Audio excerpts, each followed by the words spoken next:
Seja bem-vindo ao podcast do Ministério Fronteira. A mensagem que você vai ouvir foi pregada pelo pastor Álvaro Cruz na nossa igreja na Barra da Tijuca, no Rio de Janeiro. Nossa oração é para que você seja abençoado por essa palavra. O tema do ano 2020 é aliança. Então nós vamos começar a partir de hoje a entender por que o tema deste ano é aliança. É claro que quando a gente fala aliança, a primeira coisa que você pensa é na aliança que nós, os casados, trazemos no dedo anelar da mão esquerda, A história da aliança, ela é muito antiga. Ela vem desde os mais remotos tempos da história egípcia. Há 3.000 anos antes de Cristo, os faraós já usavam uma aliança como símbolo de poder e de eternidade. Aliança significava então eternidade e significava poder. Através dos tempos, foram os romanos que introduziram a aliança ainda de ferro, como símbolo de uma união sentimental.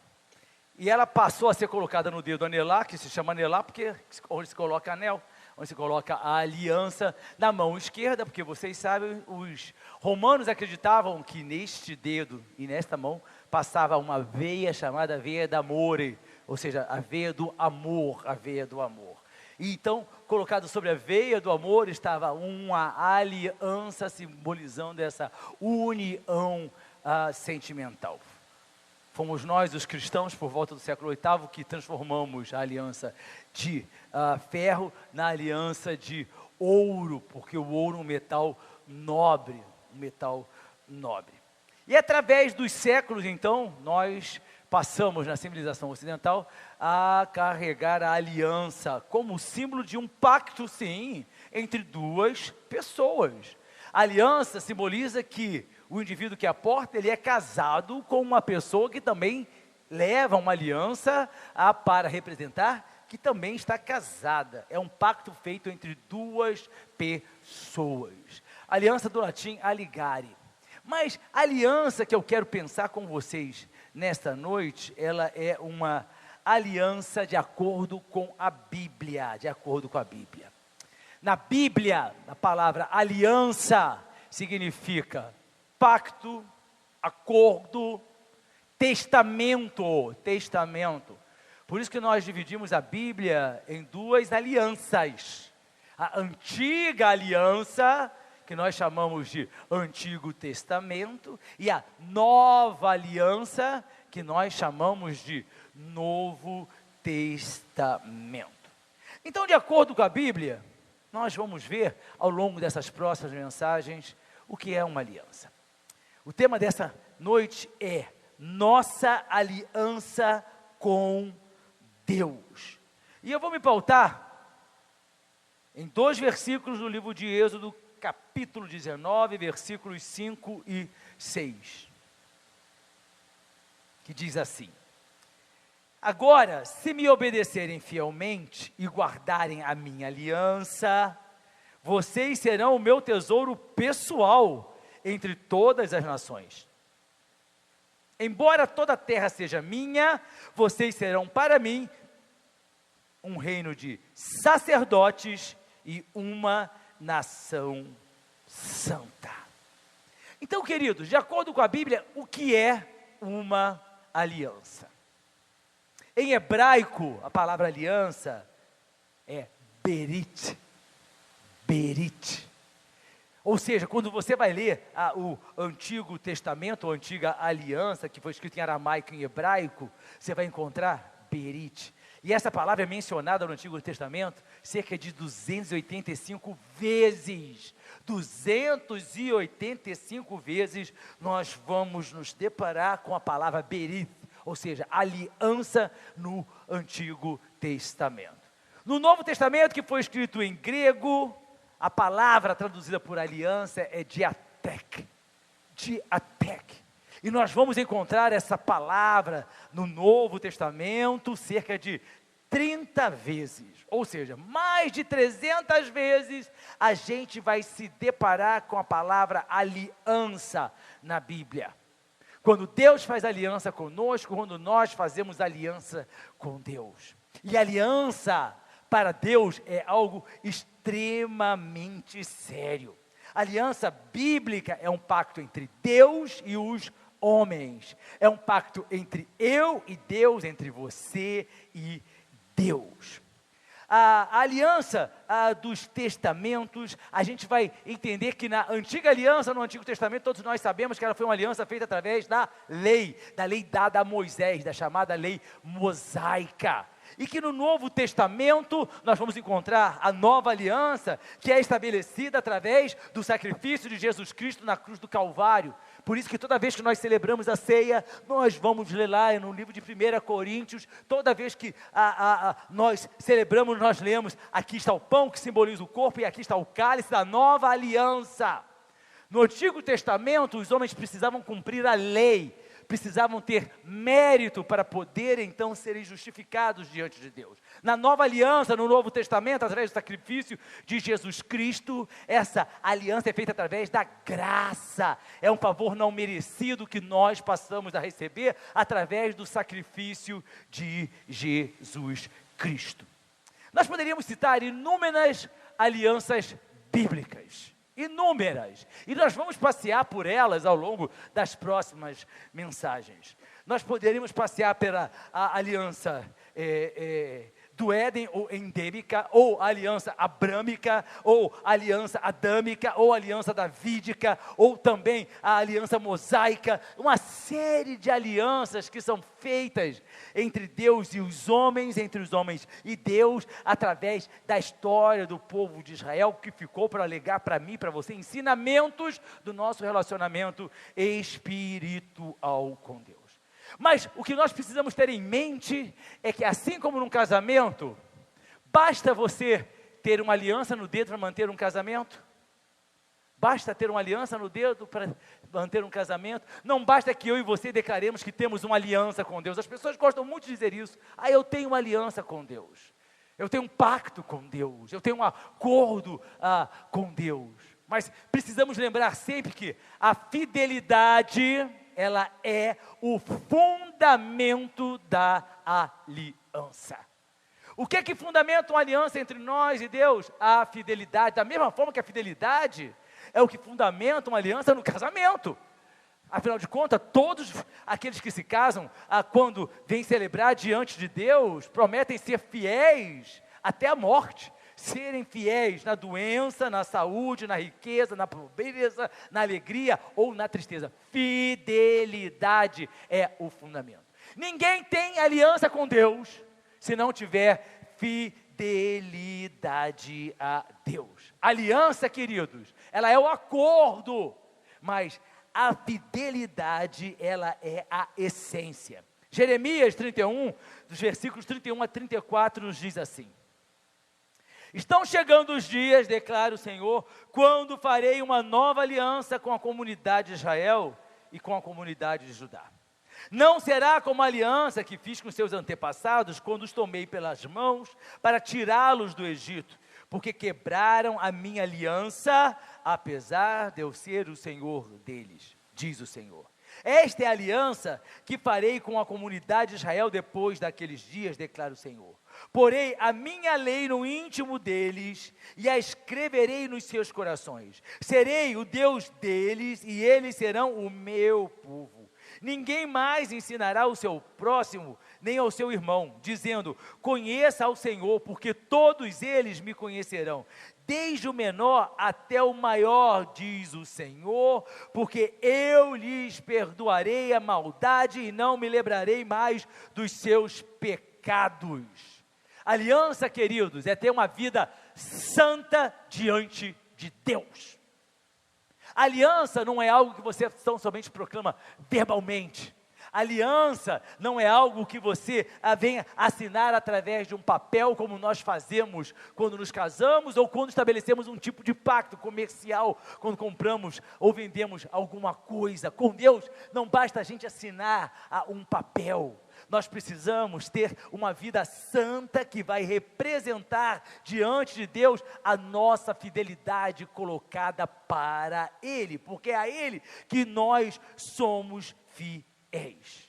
Mas qual é o princípio então de uma aliança com Deus? Se o fundamento é a fidelidade, qual é o princípio de uma aliança com Deus? Nós poderíamos citar inúmeros versículos, mas eu escolhi 2 Crônicas 7,14, que representa de uma forma plena o princípio da aliança com Deus, que diz assim: se o meu povo, que se chama pelo meu nome, se humilhar e orar, buscar a minha face, e se afastar dos seus maus caminhos, dos céus o ouvirei, perdoarei o seu pecado e curarei a sua terra. Esse texto fala de uma aliança de Deus com o seu povo. Esse texto, ele vai explicitar de uma forma muito clara entre que partes essa aliança é feita, quais as condições para que essa aliança seja mantida e que, se mantida for, os resultados que ela vai apresentar. Afinal de contas, dentro até de um casamento comum, queridos, há itens a serem observados. Antigamente, por exemplo, o adultério já era fator suficiente para que, perante a lei, o casamento fosse desfeito. Por quê? Porque foi quebrada a fidelidade. Há condições a serem observadas. Então, quando nós percebemos neste texto, nós vamos entender entre quem é essa aliança. Nós temos uma aliança com Deus, mas quem é que somos nós? A Bíblia diz assim: se o meu povo, se por acaso o meu povo, que se chama pelo meu nome. Então olha só, um povo de Deus que chama pelo nome do Senhor, somos nós, a igreja. Esse texto não está falando das pessoas que estão longe de Deus, esse texto está falando das pessoas que dizem ter intimidade com Deus. E hoje, queridos, brasileiros, são milhões que dizem ter intimidade com Deus, são milhões que dizem: eu sou povo de Deus, eu chamo pelo nome de Deus. Então, se nós somos verdadeiramente o povo de Deus, que chamamos pelo seu nome, e é assim que a gente precisa ter esse conhecimento próprio de cada um de nós, chamar pelo nome do Senhor. Nós cantamos hoje aqui: poderoso esse nome é. Poderoso esse nome é. A gente precisa aprender a não brincar com o nome de Deus. Hoje as pessoas falam o nome de Deus para tudo e qualquer coisa. Valha-me Deus. Aí as pessoas são graças por uma coisa, mas assim, graças a Deus, não sabe nem o que está falando. Hoje não choveu, graças a Deus. A comida estava boa, graças a Deus. E as pessoas nem param para pensar a respeito do que estão falando. E existem aquelas pessoas que querem ser mais puritanas, e quando falam alguma coisa e alguém coloca em xeque, a pessoa: não, estou falando diante de Deus. A gente traz o nome de Deus para uma vulgaridade muito simples. Nós precisamos ter mais reverência a esse nome. Atos 4,12 diz assim: não há salvação em nenhum outro, pois debaixo do céu não há nenhum outro nome dado aos homens pelo qual devamos ser salvos. Não há debaixo do céu nenhum outro nome. É o nome de Jesus, é o nome do Deus a quem nós servimos, e nós precisamos aprender a ter temor. Essa aliança demanda fidelidade, demanda uma vida santa, demanda respeito, demanda submissão. Nós estamos tratando a aliança com Deus com muita intimidade social. E nós precisamos ter a intimidade espiritual. Conhecer a Deus, amar a Deus, servir a Deus, viver para Deus, colocá-lo em primeiro lugar. E não usarmos esse nome que é santo para falarmos a qualquer momento, qualquer sandice, em qualquer fato. Deus me conhece, hein? Quando a pessoa fala alguma coisa, ele fala assim: Deus me conhece. E tem outros que ainda fazem mais, da mesma forma que Sara fez com Abraão: que Deus julgue entre eu e você. Nós estamos vulgarizando esse nome. Essa aliança é uma aliança santa. Não existe nenhum outro documento, queridos, que você possa ter assinado na face dessa terra, por maior valor financeiro que ele tenha, ou por maior valor histórico que ele possua, que se equipare à aliança que eu e você precisamos ter com Deus. No camp, vocês estão lembrados? Nós, de uma forma simbólica, fizemos um pacto, de uma forma simbólica, nós assinamos essa aliança, assinamos esse compromisso, para ver se, daquela forma didática, nós entendemos a seriedade do que é ter uma aliança com Deus. Ela é condicional, sim. Ele diz assim: se esse povo se humilhar, se esse povo orar, se esse povo me buscar, se esse povo se converter dos seus maus caminhos, mas é povo dele, e ainda precisa fazer isso tudo. Essa é a nossa parte na aliança. Nós precisamos, ele diz assim, se esse povo se humilhar. E o que é se humilhar diante de Deus? É colocar todas as coisas debaixo do senhorio e do domínio de Deus. Todas as coisas em nossas vidas. E isso, queridos, é algo que é tremendamente complexo para o ser humano. Abrir mão do controle, abrir mão da vontade própria, abrir mão dos seus desejos, abrir mão dos seus planos e deixar mercê da vontade de Deus. Isso é se humilhar, é reconhecer a nossa condição de servos. Nós gostamos muito de João 15, porque diz assim, Jesus não me tem chamado servo, mas me tem chamado amigo. Queridos, não é porque ele tem chamado a você e a mim de amigo que nós deixamos de ser servos. Nós podemos ser amigos, mas vamos continuar sendo servos. Você pode ter um funcionário na sua empresa, e você pode até ter nele um amigo, mas ele nem por isso vai ser dono da sua empresa. Você pode ter um subalterno que serve com você no quartel ou em alguma instituição militar e ele ser seu amigo, mas nem por isso ele vai deixar de ser seu subalterno. E é isso que a gente confunde. Não, nós somos amigos de Deus, mas nós somos servos do Senhor. E como servos, nós devemos obediência, submissão, devemos subserviência. Nós devemos colocar debaixo da soberania e do domínio dele todas as coisas. A gente ora muito, Senhor, atende a isso, Senhor, atende aquilo, mas a gente esquece que a nossa oração precisa ser uma oração colocada debaixo da vontade de Deus, assim como Jesus nos ensinou, seja feita a tua vontade, na terra como nos céus. Eu posso até pedir, e tem gente que não gosta de colocar, seja feita a tua vontade, mas se a vontade de Deus não coincidir com a minha, provavelmente não vai coincidir. Por quê? Porque nós não sabemos o que é melhor para nós. Nós verdadeiramente não sabemos aquilo que é bênção para nós. A gente entende que é tudo aquilo que vier de encontro a satisfazer a minha vontade é bênção. Só é bênção aquilo que atende aos meus desejos, aquilo que me nega o que eu pretendo obter com a oração, isso não é bênção. Mas quando nós falamos, Senhor, seja feita a tua vontade, mesmo que eu queira, não é oração fácil de ser feita não, queridos. Mas quando você tem uma aliança, quando você assina um contrato de compra e venda, que ali define datas, multas e tudo mais, você vai cumprir, porque você não quer ser penalizado. Mas quando se trata de uma aliança com Deus, que é uma aliança etérea, com alguém que a gente não vê, a gente vulgariza. O problema de hoje é que as pessoas estão usando a aliança, se a gente pudesse usar essa figura, de arame com Deus. Não é ouro, não é prata, não é ferro, de arame. Quando não é aquela de barbante que as crianças gostam de brincar. Eu tenho uma aliança, de barbante com Deus. Nós precisamos preencher as condições.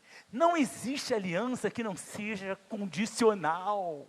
Nós queremos uma aliança de Deus conosco incondicional, porque a condicionalidade vai definir que eu e você temos que preencher os requisitos que Deus estabeleceu.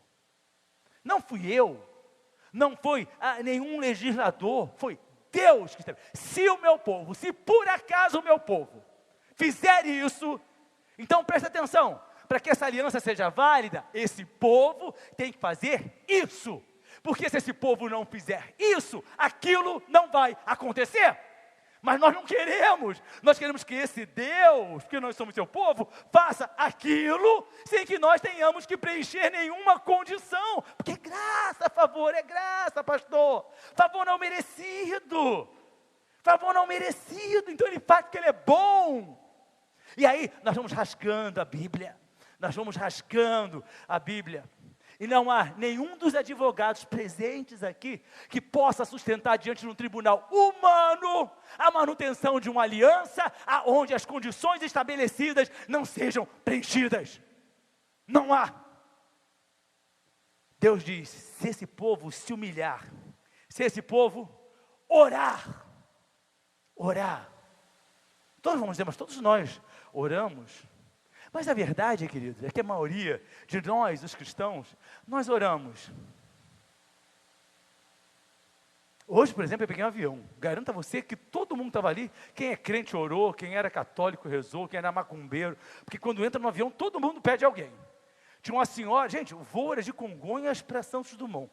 Tinha uma senhora que na hora da decolagem apertava tanta a mão do marido, que eu falei, meu Deus do céu, esse cara vai gritar. Que ela fazia, ela esmagava a mão do cara. E a gente ainda enfrentou uma turbulência assim, eu falei, agora essa mulher vai ficar... Quando o avião pousou, aquela senhora queria voar pela parede, né? Não é nem pela janela, ela queria sair pela parede, de desespero. Aí, nessa hora da necessidade, quem é que controla, quem é que sustenta? Quem? Aí todo mundo vai buscar alguma coisa. É o que eu mencionei hoje, quando estava falando, no abrindo a Bíblia. Se você chamar uma pessoa que está desesperada, já tentou tudo aí fora, já foi a tudo que é possível, e não obteve resultado, fala assim, vai lá na igreja, porque Deus vai fazer alguma coisa para você. Mas é claro que ela vem, na esperança de que ela vai conseguir. Isso não é oração. Isso não é oração. Oração que eu só peço quando eu necessito. Nós mais pedimos do que agradecemos. Todos nós sabemos disso. Todos nós sabemos, nós somos capazes de passar dias orando, jejuando por algo que nós precisamos de Deus, e se viermos a receber, valeu Deus, até a próxima. Dá um toquinho aqui. A gente gasta muito mais tempo pedindo do que agradecendo. E a Bíblia diz que nós entraremos na presença do Senhor com louvores e ações de graças. A gente não entra na presença de Deus com petições. A gente até vai pedir, mas para entrar na presença dele é com louvores e ações de graças. É sendo grato a Deus pela vida que nós temos, pela salvação, esse dom imensurável, que não há dinheiro que possa comprar, a despeito das pessoas valorizarem muito mais as bênçãos financeiras ou patrimoniais do que a própria salvação nesse mundo invertido que nós estamos vivendo. Queridos, nós vamos ouvir falar de fomes, terremotos, guerras, rumores de guerra, haverá epidemias, toda hora tem uma epidemia, toda H1N1, gripe aviária, agora é o coronavírus, 2021 vai vir uma outra coisa, epidemia, pandemia. E aí a gente se nega a olhar para a Bíblia. Onde é que está a nossa aliança? Qual é a finalidade da gente estar servindo a Deus? Ele diz assim, você precisa orar, você precisa falar comigo, você precisa me buscar alimentar a sua alma, ser cheio do Espírito Santo, buscar o gozo da salvação. Não é a alegria de você, minhas contas estão pagas. Não é essa, gozo da salvação, algo que só possui realmente aqueles que estão em Cristo, alegria da salvação, gozo na alma. A alegria que a Bíblia fala, não é essa alegria comum, essa alegria secular, que as pessoas acham que conseguem assistindo programas humorísticos, ou que vão conseguir numa roda de amigos contando historinhas e anedotas. Isso não é alegria. A Bíblia diz que a alegria do Senhor é a nossa força. Essa alegria transcende esse conceito humano que nós tenhamos. E para obter isso tem que orar. Ninguém vai ter comunhão, intimidade com Deus se não for através da oração. Como é que você conhece uma pessoa e passa a gostar dessa pessoa? Como é que se conhece alguém?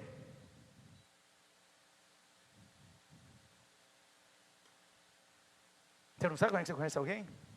Muito prazer, você não vai dizer, porque tempos de coronavírus, ninguém aperta mais a mão. Aí está brincando assim, vamos fazer. Hoje eu comentei com uma determinada pessoa, não é aqui da igreja não, hoje pela primeira vez nós não vamos fazer o momento do abraço. Aí a pessoa sugeriu, faz que nem vou fazer lá na igreja. Como é que você vai fazer na igreja? Vem cá, João. Larga a Amanda um minutinho, por favor. Abraço chinês. O que é abraço chinês? Vem. Ai, que bonitinho. Olha só, Ministério Fronteira, está na hora do nosso abraço chinês. Não, você não está gostando de ficar aqui em cima não? Está com vergonha? Sério? Você vai fazer isso na sua igreja? Qual é o parâmetro disso? Qual é o parâmetro disso? Sabe? As pessoas, elas estão literalmente com os conceitos muito atenuados. A gente aqui na igreja não é para a gente se divertir, não. Nós estamos aqui na igreja, e eu inclusive, para alimentar a nossa alma. Eu preciso alimentar a minha alma. Eu só posso alimentar a minha alma na presença do Senhor. Eu só posso alimentar a minha alma na casa do Senhor, através da mensagem, dos cantos, da presença de Deus. Eu vim para cá enfraquecido e saio daqui forte. Eu chego aqui cansado e saio daqui totalmente revigorado. Eu chego aqui abatido e saio daqui esperançoso, porque é isso que é alimentar a nossa alma. Mas sabe como é que a gente vai ter essa intimidade com Deus? Através da oração. A gente conhece as pessoas falando. Um dia você conhece a pessoa, como vai, tudo bem? Aí fala sobre o tempo, no dia seguinte você encontra aquela pessoa e você começa a conversar, daqui a pouco a conversa vai se tornando mais pessoal, e aí você descobre que tem afinidade com aquela pessoa, e você gosta dos posicionamentos e conceitos que aquela pessoa apresenta, e aí aquilo vai aproximando e vai se estreitando o quê? Um vínculo de amizade. É a comunicação. A gente precisa aprender a amar a oração. A gente precisa ter prazer na oração, para que a nossa alma tenha esse gozo, essa alegria. E ele diz mais, você precisa orar e você precisa me buscar. Pastor, qual é a diferença de orar e buscar? Por que eu vou buscar se eu já encontrei? Porque a gente diz o seguinte, já aceitei Jesus, eu vou buscar o quê? Ele diz assim, olha, você tem que se humilhar, você tem que orar e você tem que buscar. O que é buscar? É ir atrás de algo que nós precisamos. E nós temos que buscar, precisar do Senhor a cada dia mais e mais. Eu declaro com a minha alma, eu preciso de Deus muito mais do que o ar que eu respiro. E sem ar para respirar eu morro, mas sem Deus eu não morro. Não adianta eu ter todas as coisas. Louco, essa noite vão pedir a tua alma. E você preparou tudo para quê? Nós precisamos ter prazer em buscar mais e mais e mais. Ter prazer de conhecer mais e mais. A gente nunca tem que estar satisfeito. Eu não entendo o crente que se acomoda. Eu não entendo o crente que acha que já está num nível muito bom da sua intimidade com Deus. Ele diz, busque, busque, busque. Aí você vai achar, mas você tem que buscar, buscar, buscar incessantemente. A gente vai encontrar o Senhor quando nós o buscarmos. A gente precisa saber, queridos, que nós temos o Senhor, buscar o Senhor enquanto se pode achá-lo. A gente tem que buscar com determinação. Tantas pessoas, elas vão e se estagnam no meio do caminho dessa aliança. Elas se acomodam. A Bíblia vai sempre impulsionar a mim para você. Deus nunca vai dizer assim, você está satisfeito de mim. É só a gente ler a Bíblia, é só a gente acompanhar todas as metáforas e comparações que a Bíblia apresenta. Você não pode estar satisfeito com a água nos tornozelos, nem no joelho, você tem que mergulhar, e quando mergulhar tem que mergulhar mais fundo, e quando mais fundo, mais fundo. É isso que a nossa alma precisa, buscar, buscar, buscar. Você nunca vai poder dizer, eu estou satisfeito de Deus. Você pode estar satisfeito com a comida, e tem pessoas que ainda assim estão satisfeitas, mas elas continuam comendo. Aí é fácil entender, com comida as pessoas continuam buscando. Eu já estou satisfeito. Né? Quando vai num restaurante que é rodízio, então, aí é o caos. Porque a pessoa quer o quê? Tem que valer esse dinheiro, Aí come. Já não está aguentando mais, mas come. Mas com Deus, não, estou satisfeito. Está bom nesse nível já. Já está bom, o que eu conheço da Bíblia já está suficiente. Já dá para chegar no céu. Quem disse? Quem disse que aqueles que não buscam chegarão nos céus? Querido, quem vai dizer se vai chegar no céu não é você nem eu. Quem vai dizer se nós vamos chegar verdadeiramente no céu é Deus, é Deus. Aí ele ainda diz mais, se você buscar e se converter dos seus maus caminhos, mas é o povo dele que precisa se converter dos maus caminhos todo dia. Eu tive pessoas aqui, que quando aceitaram Jesus, elas vinham repetidas vezes. Um querido nosso,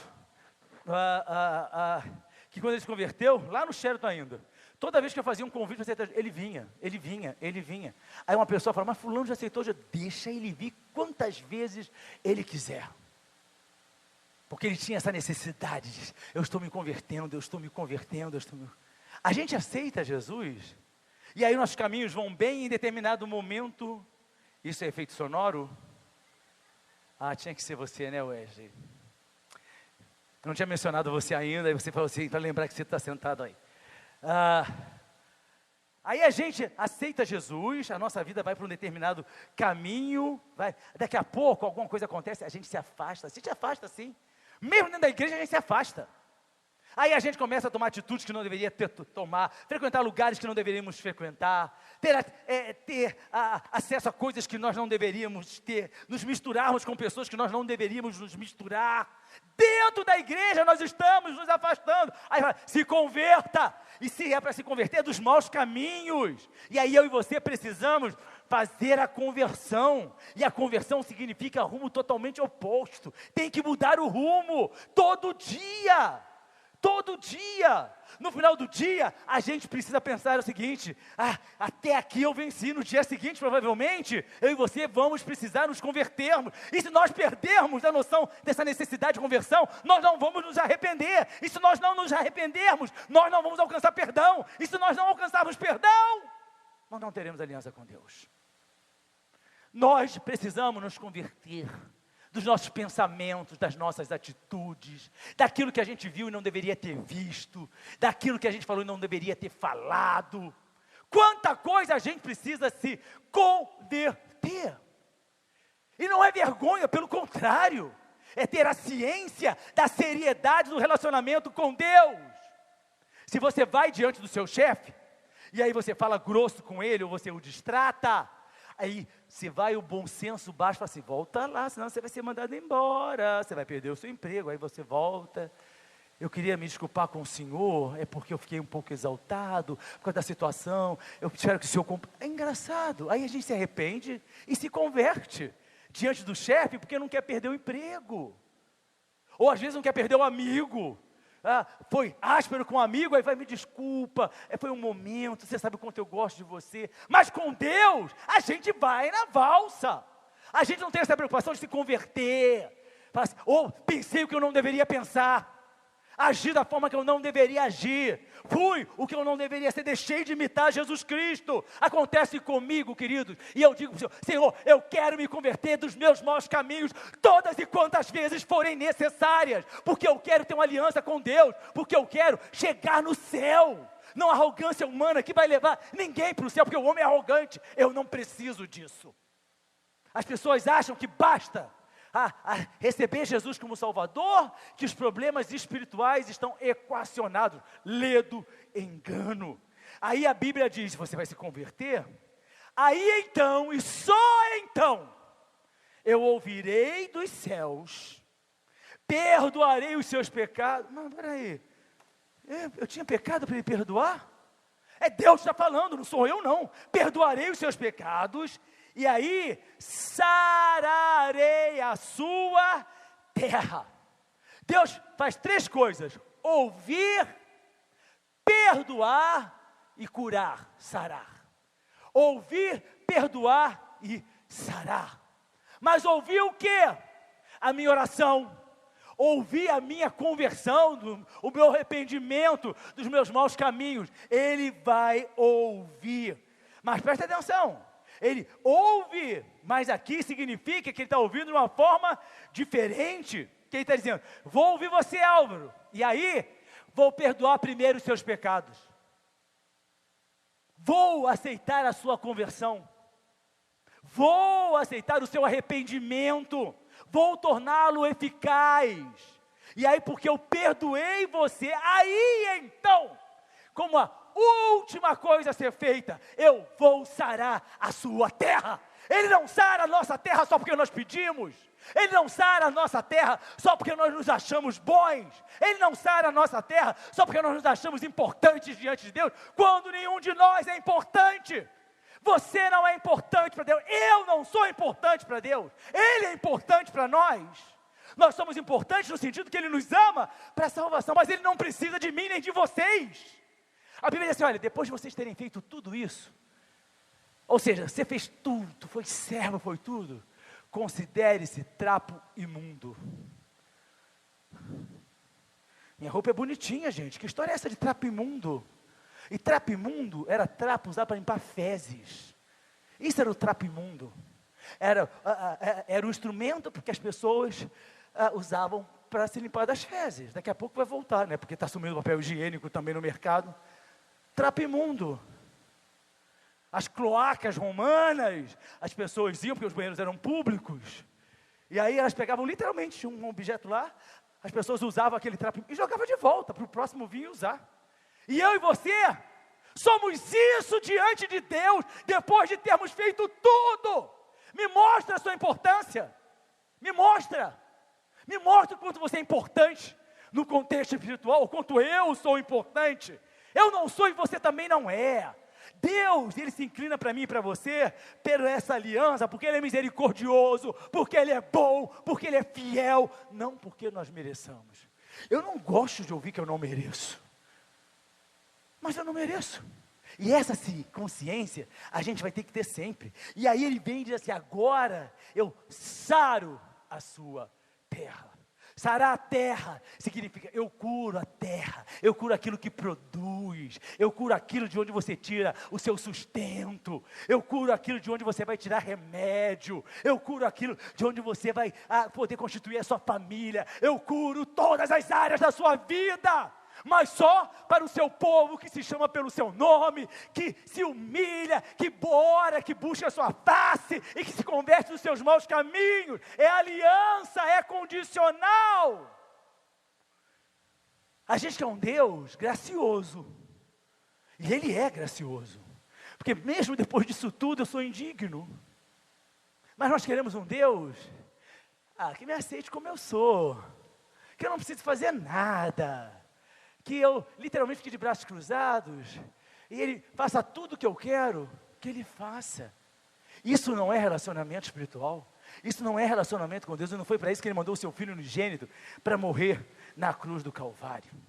Deus, Ele age como um médico. Eu sou o paciente, eu estou doente, e Ele me ouve. Senhor, eu estou aqui, estou me humilhando, me submetendo à Tua soberania, estou orando porque eu preciso da Tua presença, estou buscando, eu quero mais, Senhor, eu quero mais, eu preciso sarar.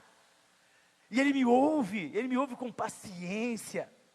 Deus, queridos, está atento a essa aliança. No versículo seguinte, versículo 15, de 2 Crônicas, capítulo 7, ele diz assim: estarão abertos os meus olhos e atentos os meus ouvidos à oração que se fizer neste lugar. Ele está atento a essa aliança, Ele está me vendo, Ele está me ouvindo, Ele me sonda cada um de nós nessa aliança. Quantas vezes as pessoas dizem assim: eu não estou sentindo Deus. Se você não está sentindo Deus, queridos, o culpado não é Deus.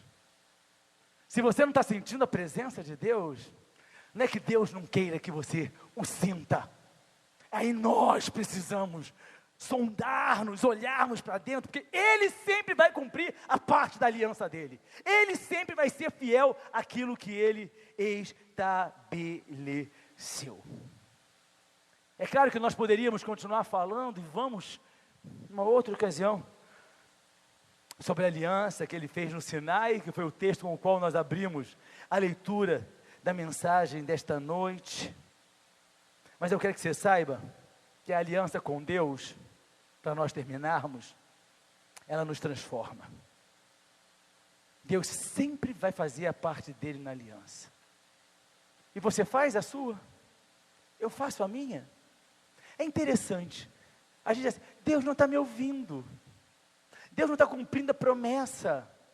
Deus não está fazendo o que Ele disse que ia fazer. Nós somos pródigos em cobrarmos de Deus a sua participação na aliança. Ele não está fazendo, Ele não está ouvindo. Ele ainda não fez nada, Ele prometeu, mas ainda não cumpriu. E nós não nos cobramos. E eu? E você? Você está fazendo a sua parte na aliança? Você está sendo aquela pessoa que realmente deveria ser, para poder estabelecer essa aliança com Deus? Nós não temos o direito de cobrar nada de Deus, de perguntar nada para Deus. Por quê? Para quê? Quando? Onde? E de que forma vai ser? Agora Deus poderia me colocar na parede o tempo inteiro. E quem você pensa que você é? Até quando você vai brincar comigo? Até quando você vai brincar de ser crente? Até quando você vai viver de acordo com os padrões do mundo, dizendo que é meu? Até quando você vai usar o meu nome em vão, dizendo que é meu filho sem ser? Até quando você vai usar o meu nome em vão, dizendo que me pertence, sem me pertencer? Até quando você vai colocar palavras na minha boca, dizendo, é dessa forma que Deus quer, Deus entende, Deus compreende? Até quando você vai rasgar a minha palavra? Porque é isso, queridos, que nós fazemos o tempo todo. Aliança com Deus é algo sério. Quem tem aliança com Deus é verdadeiramente transformado, alcança misericórdia.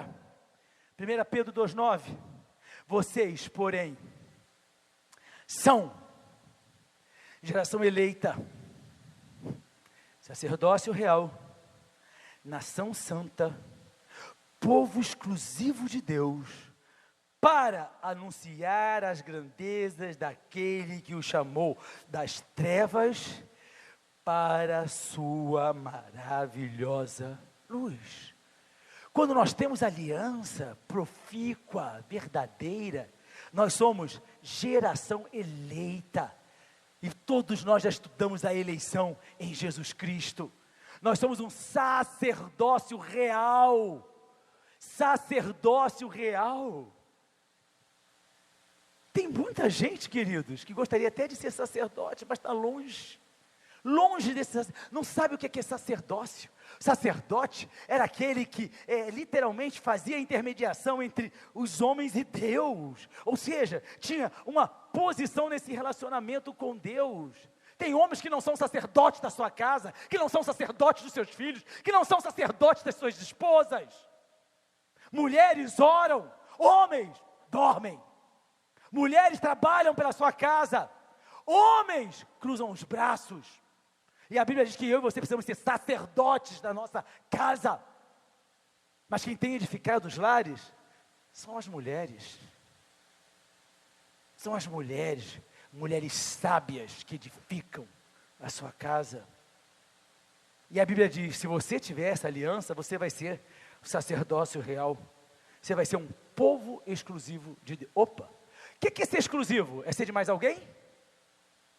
A minha esposa, querido, ela é exclusiva, ela é minha. Minha. Ela não é de mais ninguém. Eu também não sou de mais ninguém, eu sou dela.